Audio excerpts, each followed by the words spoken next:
Hello, all you history buffs. Welcome to another episode of the WOW History Channel.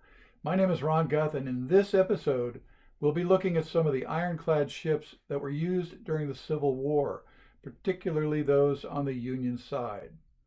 The picture you see here is from the 1911 book, Photographs of the Civil War in 10 volumes.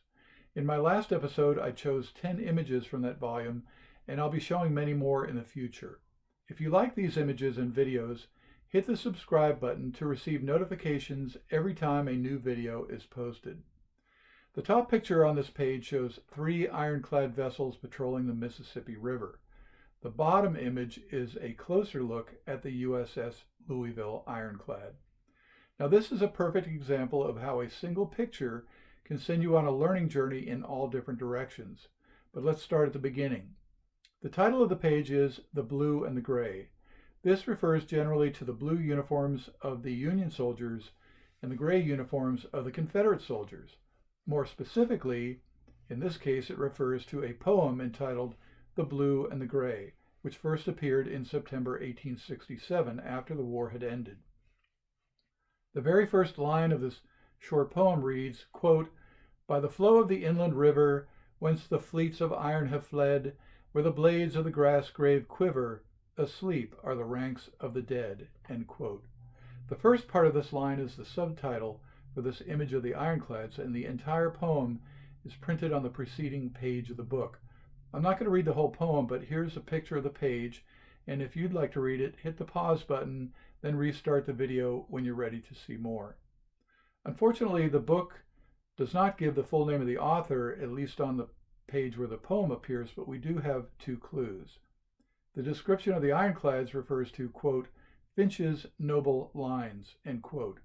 And the page with the poem notes, the author was long on the New York Court of Appeals and from 1892 was Dean of the Law School of Cornell University. But you have to go all the way to the contents page at the front of the book to find out that the author was Francis Miles Finch. Now, he has a short bio on Wikipedia that references his The Blue and the Gray poem. I'll leave a link in the description below so you can learn more. Now, Finch envisioned a peaceful river free of the mighty ironclads, but the pictures here showed 4 of the massive ships: the USS Baron DeKalb, the USS Cincinnati, the USS Mound City, and the USS Louisville, and it describes them as being among the most powerful of the Mississippi flotilla. Can you imagine what it must have been like to see 3 of these ships steaming down the Mississippi together, as in the picture? Now, according to the description, each vessel was 175 feet long and 51.5 feet wide. Each carried 3 guns on their bow, 4 broadside guns on each side, and 3 guns on their stern, for a total of 13 guns each.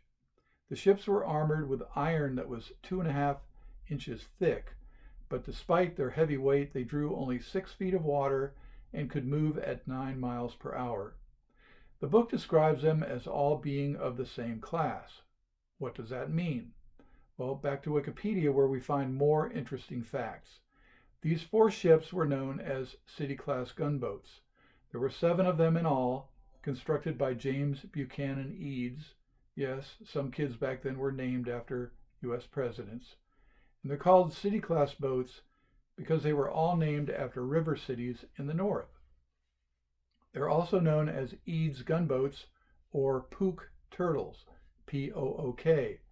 Now, where did the nickname Pook Turtles come from? If you read further on Wikipedia, you'll find that the designer of the boats was Samuel M. Pook. Because the boats were so wide, they looked like turtles floating down the river, hence their nickname. These were the first ironclad warships, even before the USS Monitor of Monitor and Merrimac fame. The Monitor was a completely different design used on the eastern seaboard. The book goes on to state that these City-Class gunboats, quote, "took part in every important action on the western rivers, from the evacuation of Fort Henry to the capture of Mobile," end quotes. But if we go back to Wikipedia, we learn that Fort Henry was a Confederate fort on the Tennessee River up near the Kentucky border and near the land between the lakes. 3 wooden Union ships were joined by 4 ironclads for the first time ever to force the surrender of Fort Henry. Now, this was a major victory for Ulysses S. Grant, and it kind of propelled him into fame, and it opened up the Tennessee River as far south as Alabama. The Confederates were able to damage one of the ironclads, the USS Essex, but eventually the Confederates surrendered the fort. Without the ironclads, the Union may not have been able to take over the fort, so they played an important part in that battle. The book also mentions the Battle of Mobile Bay. Mobile was an important port in Alabama on the Gulf of Mexico, and that's where a superior Union fleet defeated the Confederates. The battle took place on August 5, 1864. Both sides had ironclads. The Confederates had the USS Tennessee, which carried only 6 guns.